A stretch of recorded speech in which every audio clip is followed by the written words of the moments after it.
It's midnight, and the Liberian National Police are out on a joint patrol with UN peacekeepers. For 14 years, civil war ravaged the dark streets of Liberia's capital, Monrovia. Torture and rape were rampant. Security was scarce. In a post-conflict society, it's very important that law and order comes back so that there's a sense of security amongst the civilians. And having women peacekeepers, I think, fulfills this objective. Women make up a significant percentage of the multinational police and peacekeeping forces under the direction of the United Nations that entered Liberia after the Civil War. The war affected a lot of women, and when women see other women coming in the forefront to assist them in peace building, this restores a lot of confidence into them. Their formidable presence patrolling the streets with Kalashnikovs alongside men, at clinics for women and children, or teaching in schools, has had a major impact on the traumatized women of Liberia. You know, peacekeeping or security thing were macho, it's a men's business. But a few peacekeepers have been a source of inspiration for us. And frankly speaking, in Liberia right now, people take women seriously. In fact, the country's president, Ellen Johnson Sirleaf, is the first female head of state in Africa. Known as the Iron Lady, she believes women have special skills for securing the peace and nurturing the development of a post-conflict society like Liberia.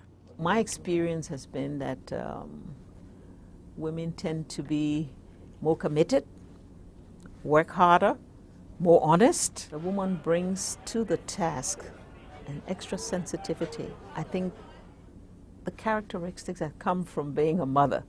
Sirleaf has appointed women to cabinet positions and has made efforts to improve the lives of poor and uneducated women working in the local markets. These women say they are grateful for the new opportunities available to them. Women are no longer sitting down home waiting for their husbands to give them food. They're doing their own business. They can read and write. Now I feel like I'm a woman. But as a country in transition, Liberia needs to rebuild its meager police force. And in a place where violence against women is widespread, the Sirleaf administration wants more women in uniform. We just come from conflict. There are a lot of gender-based violence. And of course, when women go to the police station, they would like to see a sympathetic face that will respond to their issues or they understand their needs. The police, for instance, has been something that women never wanted to participate in because of the belief that they were corrupted and women they didn't want to be associated with that. But the UN peacekeepers won't be around forever. By the end of next year, the nation's ill-equipped police force will be expected to secure the country's crumbling streets on its own.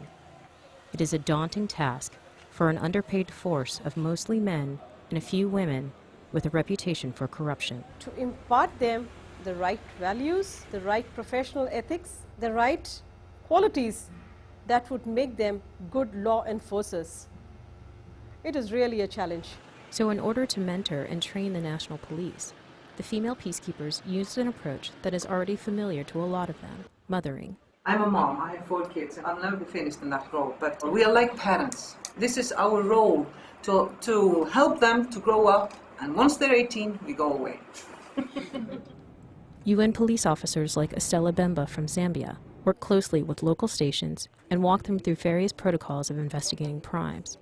We sit down together, we plan, we do our work plan together, what we are supposed to do for the coming week, as well as trying to correct each other, because these people, they know police work, so we just have to sit down and remind each other of like what we normally do in Zambia.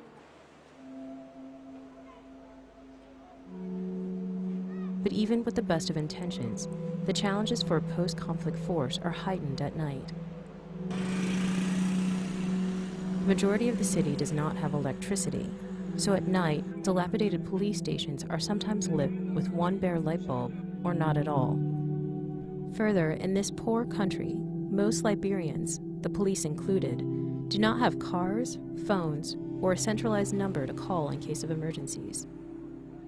The joint checkpoints and foot patrols are small but inexpensive attempts to get the police out in the community and rebuilding a sense of security.